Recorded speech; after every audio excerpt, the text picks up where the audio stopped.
tatbiqi syari'atihi sholihin. Wa qad qala Allah ta'ala fi ayatihil karim wa huwa asdaqul qailin. A'udzu billahi minasy syaithanir rajim. Bismillahirrahmanirrahim. Inna iddatas syuhuri indallahi 12 syahran fi kitabillah yauma khalaqas samawati wal arda minha arba'atun hurum dzalika dinul qayyim fala tadlimu anfusakum wa qatilul musyrikina kaffah kama yuqatilunakum kaffah wallahu ma'al muttaqin. Al-ayat. Wa qala Nabi Muhammad sallallahu alaihi wasallam cittatu asya'a tukhbitul a'mal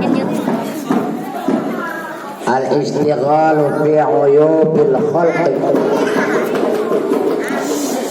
wa qaswatul qalbi wa hubbud dunya wa qillatul haya wa tulul amal wa dhalimul la yantahi.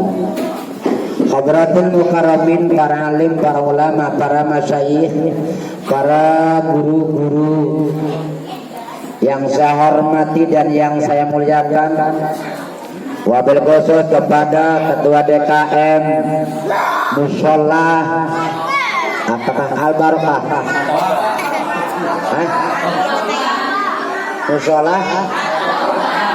Musola atau bah, padahal udah lama belum apal-apal aja, lama udah ya, udah 3 tahunan saya di sini. Yang saya hormati dan yang saya muliakan, para ustadz, para kiai, wabil khusus al ustadz Hadiri, wabil khusus al ustadz Didin, dengan rekan-rekannya dan seperangkatnya yang saya hormati dan yang saya muliakan. Begitu juga wabil khusus kepada Bapak RT, Bapak RW, Bapak-bapak, ibu-ibu, hadirin sekalian yang hadir di saat ini dalam menyambut tahun baru Hijriah 1442. Para hadirin yang dirahmati Allah Subhanahu wa ta'ala, 3 bulan ini kita semua yaitu melaksanakan 3 perayaan. Yang pertama kita rayakan Idul Adha. Pada bulan ini kita rayakan Idul Adha. Idul Adha sudah selesai, kurban sudah selesai. Yang kedua kita rayakan 17 Agustus tahun 45. Yang senantiasa kita doakan semoga pejuang-pejuang 45 diberikan tempat di sisi Allah dengan penuh rahmat dan nikmat kepada Allah. Amin ya rabbal alamin. Amin ya rabbal alamin. Sedikit tentang kita mengulas 17 Agustus. Kenapa hari kemerdekaan itu diawali, dicetuskan oleh para pejuang dulu 17 bulan 8 45. Para bapak, para ibu, hadirin sekalian, perlu kita ketahui, sebelumnya kita merdeka di Indonesia ini, detik-detik kemerdekaan, orang-orang musuh masih menyerang kita, Belanda masih menyerang kita, Portugis masih menyerang kita.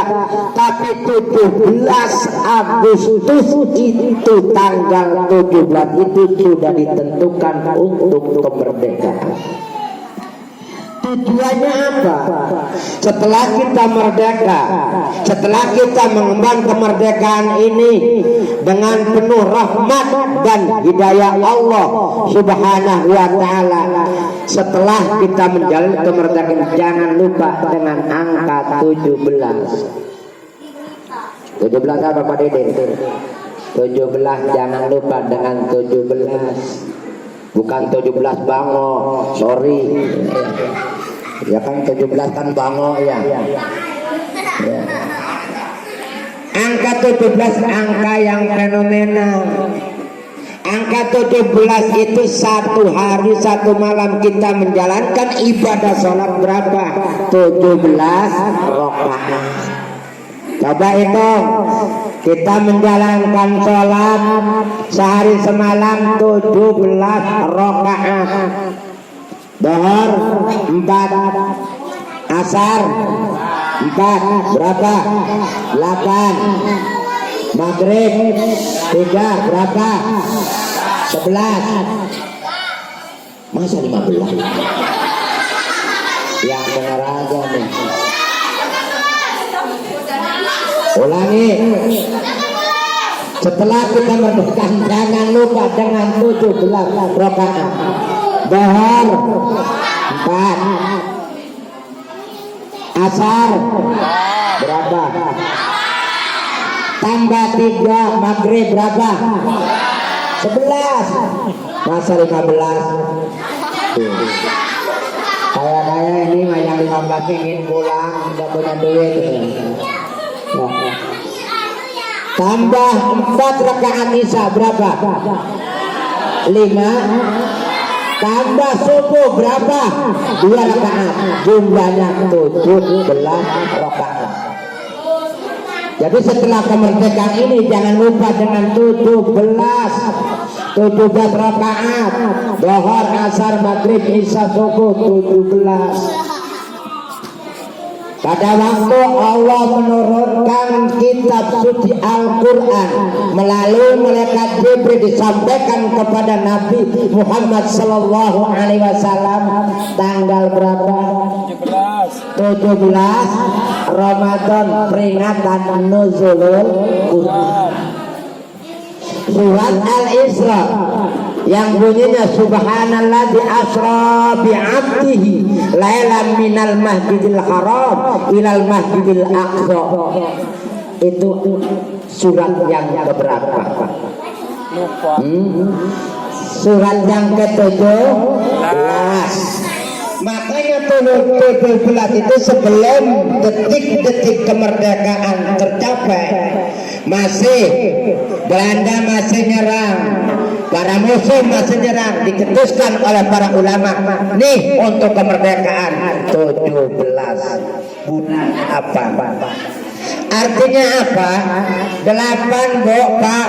Kalau kita menjalankan 17 rakaat tidak pernah tinggal, subuh enggak tinggal, asar enggak ninggal, tetap kita jalankan, insya Allah akan mencapai ini aja.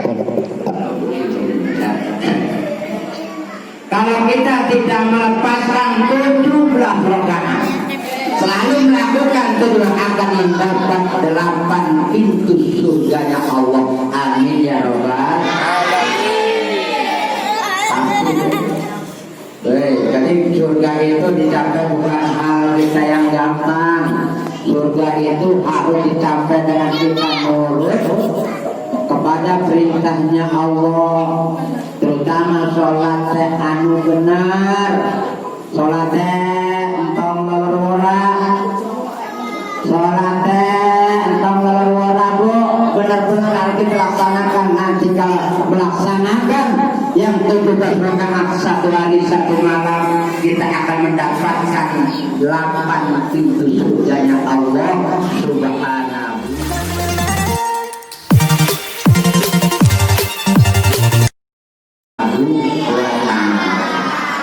Bagaimana caranya kita untuk mencapai 8 surganya pintu Allah? Kita nurut nih 4 perjuangan 4, 5. 4 dengan 5 berapa? Sembilan, kita nurut harus tingkah lakunya wali songo. Nggak ada wali 10 ya, wali songo. Perjuangan wali songo mengislamkan kepada kita itu sangat luar biasa. Perjuangan wali songo untuk menggempur orang-orang musyrikin, orang-orang yang menyembah berhala yang bukan Islam. Tapi dengan perjuangan wali songo, alhamdulillah kita memeluk agama Allah Subhanahu wa ta'ala, agama yang diridhoi oleh Allah.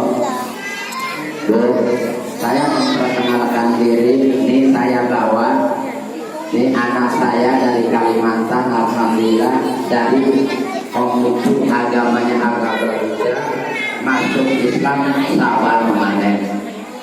Ini orangnya, ini dari Kalimantan, dari Kalimantan langsung mengembara di Jakarta. Setelah mungkin di Jakarta banyak ngobrol, banyak sharing, itu alhamdulillah Syawal kemarin itu masuk Islam. Alhamdulillah. Ini mana? Walaupun pakai sarung, pakai peci, pakai koko, ini belum bisa apa-apa. Al-Qur'annya pun belum bisa. Cuman alhamdulillah 3 bulan dari Ikro sampai sekarang sudah menginjak Al-Qur'an. Hebat, iya, hebat. Dari sawah ke sawah sampai haji ya 3 bulan sekarang sudah menginjak Al-Qur'an. Saya doakan semoga anak saya yang baru masuk Islam ya alias muharram, semoga ditetapkan iman dan Islam. Amin. Supaya kuat untuk mengikuti agama kita. Makan nggak makan sama kita tuh. Kalau kita makan, kalau enggak yang jangan ikut sama kita. Jadi Islam itu para bapak, para ibu, para hadirin bukan sunat Islam ya. Setiap orang yang sunat Islam bukan. Islam itu harus mengucapkan 2 kalimat syahadat. Asyhadu an la ilaha illallah wa asyhadu anna Muhammadar Rasulullah. Itu baru Islam. Sunatnya berarti sunatnya itu yang kedua. Karena orang yang sudah Islam dituntut untuk ibadah. Ibadah itu harus, ibadah sholat itu harus pertamanya harus ada sunnah. Makanya disunat. Bagaimana kalau orang Islam nggak sunat? Nanti ibadahnya nggak diterima. Kenapa nggak diterima? Mengandung najis. Karena najis yang di situ itu najis yang tidak diampuni. Najis yang belum disunat itu najis yang tidak diampuni. Bawa sholat, berarti sholat kita bawa najis. Kena sholat itu miftahus sholat atau haram. Pembuka daripada sholat, kunci daripada sholat harus bisa sesuci, harus suci badan, suci pakaian, dan suci tempat. Jadi kalau orang umpamanya ada orang sunat, orang yang bukan non Islam, ya, bukan Islam, non Islam sunat, berarti belum dikatakan Islam. Karena Islam itu mengucapkan 2 kalimat syahadat, asyhadu an la ilaha illallah wa asyhadu anna Muhammadar Rasulullah. Sekarang dari non Islam masuk kepada Islam bukan hal yang mudah, harus ada sertifikat. Pada waktu dulu nak balik, nah sekarang Islam, nanti besok kafir lagi, sekarang Islam, nanti pulang balik kan. Kalau sekarang ini umpama ada orang yang masuk Islam dari non Islam, baik dari Buddha, Hindu, Kristen, Protestan, itu harus ada sertifikat. Alhamdulillah itu ada sertifikatnya. Bukan artinya bahasa Jawanya eto-eto, bukan eto-eto masuk Islam, bukan masuk Islam formalitas, bukan. Memang dia langsung dari dalam hati yang paling dalam itu ingin memeluk agama Islam. Saya tanya, kenapa kamu masuk Islam? Apa sebabnya? Begini ya Pak, Kalau agama Buddha itu katanya, kata dia ini bukan menghina agama katanya. Kalau ditekuni agama Buddha nanti menyiksa sendiri. Kok menyiksa sendiri? Kalau ditekuni agama Buddha itu nantinya misalnya pakaiannya cuma hanya apa itu yang kuning itu ya, yang kuning kan seperti apa aja nih, yang kolot kepalanya dibotak, ini tusuk-tusuk lagi ya, makan nggak boleh makan yang ada rohnya. Islam juga yang ada rohnya nggak makan. Masa mama ayam nggak dipotong dulu makan? Ya artinya kalau makan itu makan yang mengandung roh, kayak makan ayam, makan apa nggak boleh. Ya, kalau agama kita. Nah setelah dia itu masuk agama kita mungkin sharing dengan orang Islam semakin tekun untuk ibadah, saking kuat agamanya kepada Islam.